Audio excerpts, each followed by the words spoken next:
Secretary Hillary Clinton.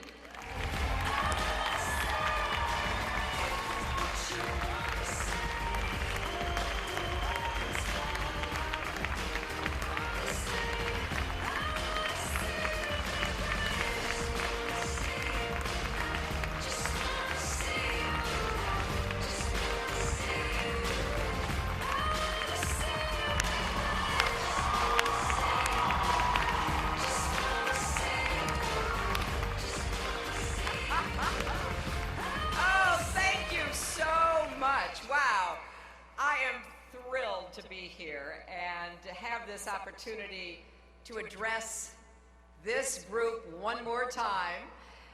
But I really thought I was coming to celebrate Janet's wedding. My friend Janet has been married now since I think May 25th, and I thought this was all for her. And it should be, because not only did she have that great milestone with her new husband, but she has completed 10 years as president and CEO. So let's give Janet Murguia another round of applause for her service. I want to thank everyone at NCLR for all the contributions that this organization makes to our communities and our country.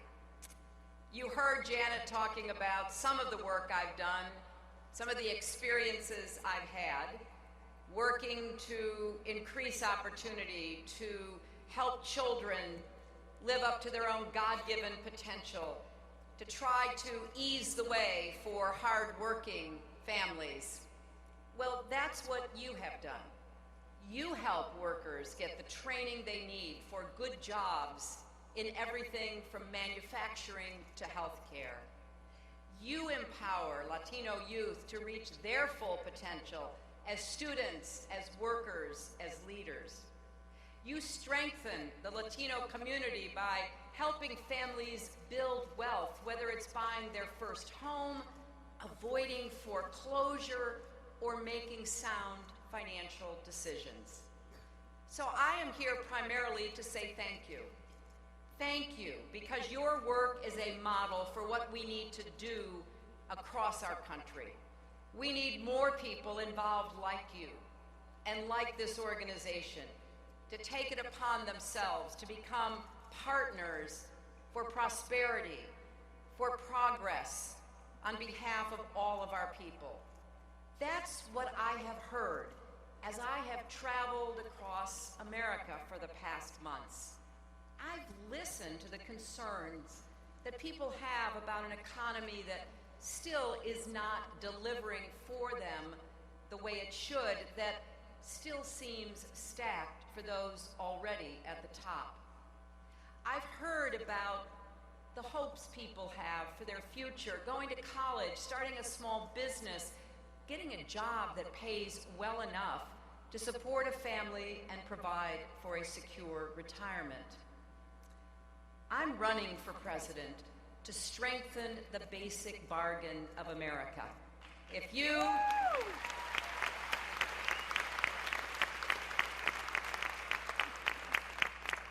work hard and you do your part, you should be able to get ahead and stay ahead. That bargain and the ideals that you and I believe in are what has always made this country great. We are best when we lift each other up and leave no one behind. When we have each other's back and don't turn our backs on each other. When we recognize that families are the backbone of our country, and when families are stronger, America is stronger.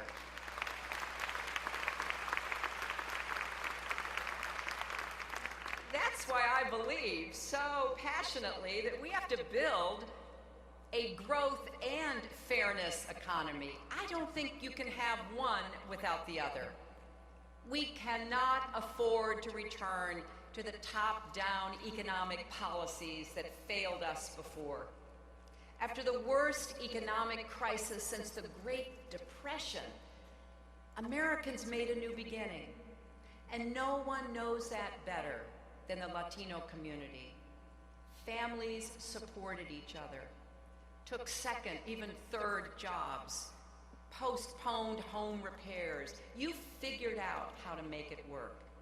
So now we're standing again, but we're not yet running the way America should. There are nearly 6 million young people in America today between the ages of 16 and 24 who are not in school or at work. And the numbers for young people of color are particularly troubling. Nearly 15% of all Latino youth cannot find a job. Yet corporate profits are at near record highs. Paychecks, however, have barely budged. Families today are stretched in so many directions, and so are their budgets. The out-of-pocket costs of childcare, college, health care are rising a lot faster than wages. I hear this everywhere I go. The single mom who talked to me about juggling a job, classes at a community college, while raising 3 kids. She doesn't expect anything to come easy, but if she got a raise, everything wouldn't be quite so hard. Or the grandmother who works around the clock providing child care for other people's children. She's proud of her work, but the pay is barely enough to live on, especially with the soaring price of her prescription drugs. And then there's Juan, the dreamer I met in Las Vegas. His dad lost his job in the recession. Then they lost their home to foreclosure. But they didn't quit. They started a pool cleaning business. They quickly expanded from 3 pools to 50. And Juan told me with so much pride that he and his dad were not only supporting their family, but helping others as well. If they can manage to keep growing, they can put memories of the crash behind them for good. Millions of hardworking Americans tell similar stories. The defining economic challenge of our time is clear. We must raise wages, incomes for hardworking Americans. We must create strong and steady income growth that lifts up families and lifts up our country. And that will be my mission from the first day I'm president to the last day I'm in office. I will get up and try to figure out what more I can do to work to try to give every family, every hardworking person, the best chance to run the best race of life they can. I'm not setting some arbitrary growth target that has little to do with America's lives and livelihoods. We need to grow, but we need to grow together. This morning in New York, I laid out an agenda for strong growth, fair growth, and long-term growth. Small businesses like that pool cleaning company I mentioned create more than 60% of new American jobs on net. So they have to be a priority. I've said I want to be the small business president, and I mean it. And throughout this campaign, I'm going to be talking about how we empower entrepreneurs with less red tape, how we provide easier access to capital and tax relief and simplification. I will also propose new investments that help businesses create the next generation of high-paying jobs, investments in science and medical research and infrastructure and high-speed broadband, in clean energy, and I will emphasize another key ingredient of growth that often goes overlooked and undervalued. We need to break down barriers so more Americans participate more fully in the workforce, especially women. We cannot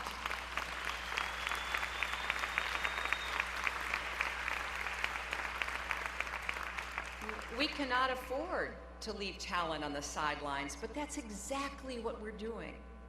Women who want to work should be able to do so without worrying every day about how they're going to find or pay for daycare, or what will happen if a child or a relative gets sick. It's time to recognize that quality, affordable childcare is not a luxury, it's a growth strategy. And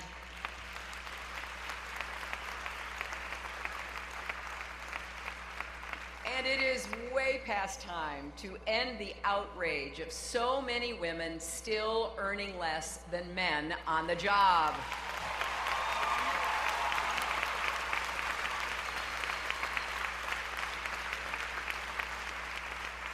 Just ask yourself this: how can it be that on average, Latinas still make just 56 cents on the dollar compared to white men? And then do the math. All this lost money adds up. For some women, thousands of dollars every year. But for too long, these challenges have been dismissed by some as women's issues. Well, as far as I'm concerned, those days are over.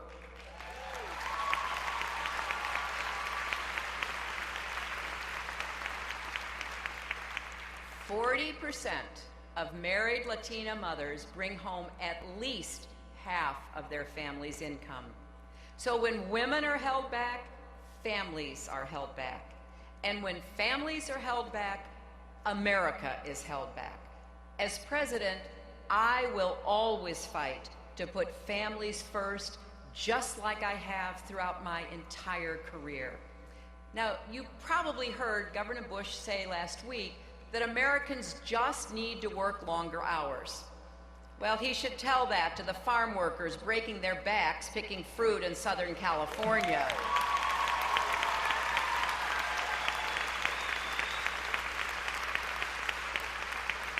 Or he should tell that to the dishwashers working their hands raw in the kitchens of Las Vegas. Or he should tell that to the nurse who stands on her feet all day, or the trucker who drives all night, or the fast food workers marching in the streets for better pay. They don't need a lecture, they need a raise.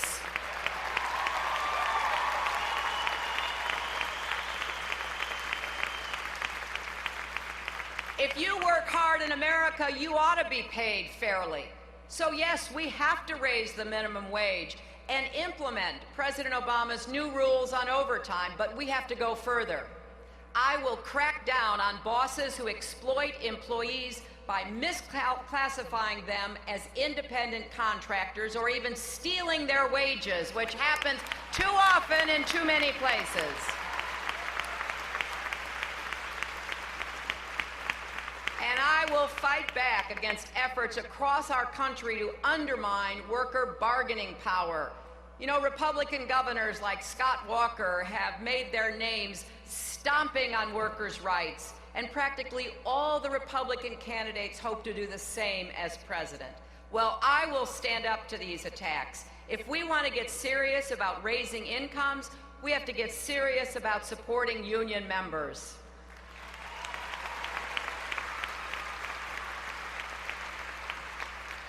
And our commitment to opportunity for all has to begin early with our kids. They deserve and need the chance to get off to the best possible start. But too many of our children are starting off behind, especially in families where economic pressures on parents translate into less time and support for their kids. Children who hear fewer words, whether in English or in Spanish, as they are beginning their lives, learn fewer words. And then they begin school with smaller vocabularies, and then they struggle to catch up. More than 1/4 of all America's children under 5 years old are Latino. And they are disproportionately affected by this word gap. They are also less likely to have access to formal child care or preschools. That's why at the Clinton Foundation, I started an initiative called Too Small to Fail, to help parents and grandparents and family members become their baby's first teachers. And we joined with Univision to reach Hispanic families. I'm also making early learning a top priority in my campaign. Now, it may be, to be honest, because I'm a new grandmother, and there's just something about being a grandmother. I have to tell you, it is just the most extraordinary experience. For all of you who are grandparents in the audience, you know what I mean. There's just a sense of love and protectiveness and hope and caring for that little baby that is just extraordinary. So when I look at her and when I think about the future that I hope she'll have, I think about all the kids in our country. I want every child to have the same chance to live up to his or her God-given potential. That's why I want to provide access to high-quality preschool for every 4-year-old in America.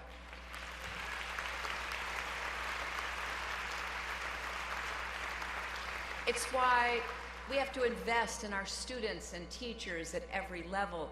And in the coming weeks and months, I will lay out specific steps to improve schools, to make college truly affordable, and to help Americans refinance their student debt, which is a huge burden for so many. Because when all Americans have the chance to study hard, work hard, and share in our country's prosperity, we will have growth that's strong, fair, and long-term. It's what I've always believed, and it's what I will fight for as president. Now, there's one issue that cuts across everything I've talked about here today. If we want strong growth, fair growth, and long-term growth, we need finally to pass comprehensive immigration reform.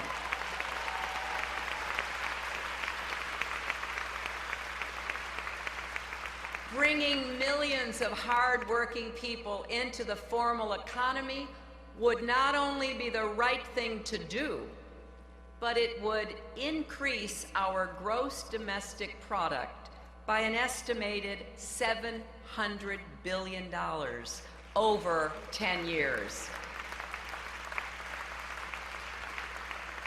Fixing our broken immigration system would lower the likelihood of exploitation and suppressed wages, and potentially create billions of dollars in additional tax revenues.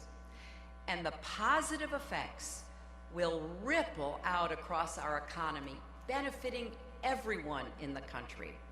So there is no doubt this is an economic imperative. It's also a family imperative and a moral imperative. It's an American imperative, and as president, I will fight every day for comprehensive immigration reform with a real path to citizenship for families across America.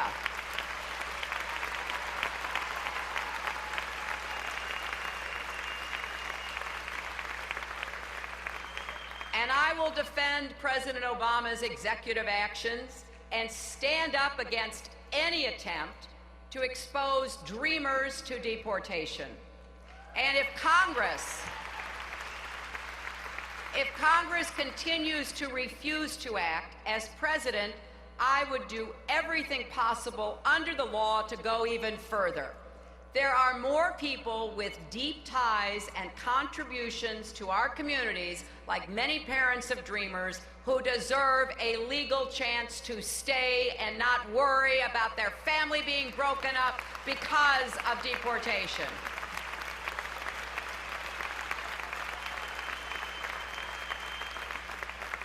You all know so many of these people, and I'll let you in on a little secret. Everybody in America knows these people. Maybe they won't admit it, maybe they won't acknowledge it, maybe they won't show respect. But we know these people.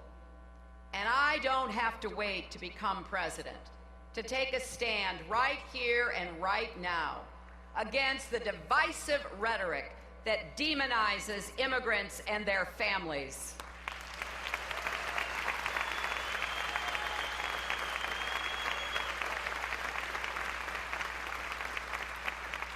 It was appalling to hear Donald Trump describe immigrants as drug dealers, rapists, and criminals. He's talking about people you and I know, isn't he? He's talking about people who love this country, work hard, and want nothing more than a chance to build a better life for themselves and their children. And when people and businesses everywhere rejected his hateful comments, did he apologize? No. He doubled down. It's shameful, and no one should stand for it. So I have just one word for Mr. Trump: basta. Enough!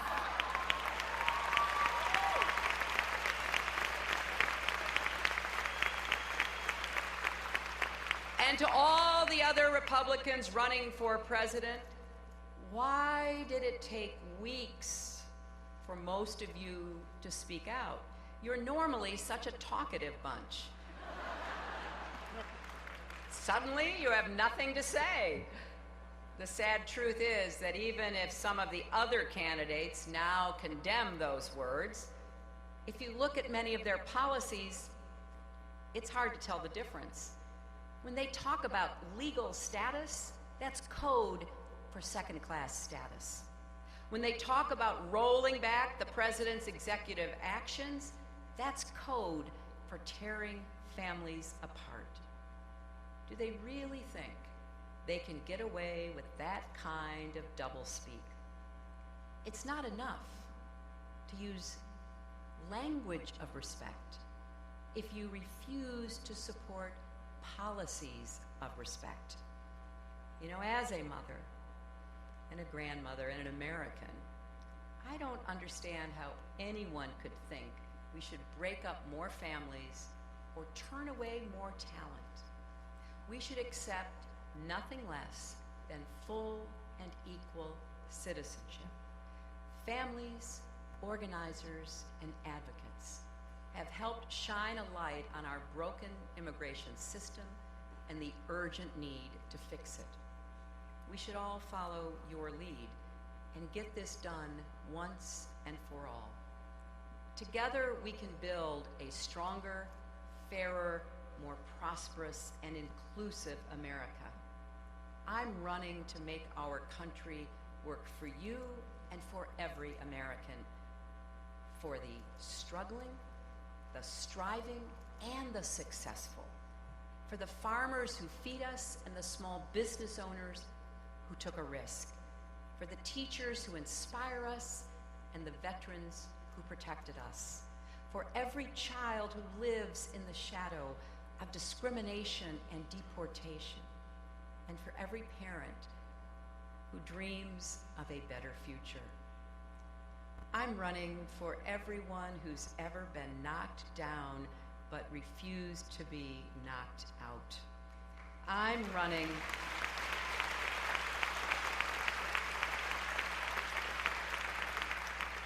to raise us up, to make us what we know we should be, to fulfill the promise of our values and ideals, to make clear that this country that has given so much to so many has to keep reinventing itself.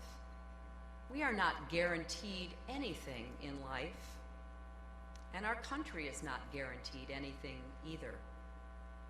Every generation, we have to keep investing. We have to keep the guarantee of a better future alive. So this campaign will be filled with all kinds of speeches and rhetoric, but let's keep focused on what really matters. Because we can't turn away from the challenges we face today. Otherwise, we will not recognize our country. We have to stand up together. I'm running for president not because I think I alone can solve any of these problems. I'm running because I know that we have to work together. I want to be a convener and a catalyst and a colleague in solving problems like so many of the ones that you individually in your communities, through your businesses and organizations, and certainly through NCLR have tackled. Because I believe with all my heart that we can meet the challenges of today just as prior generations met the challenges of their time.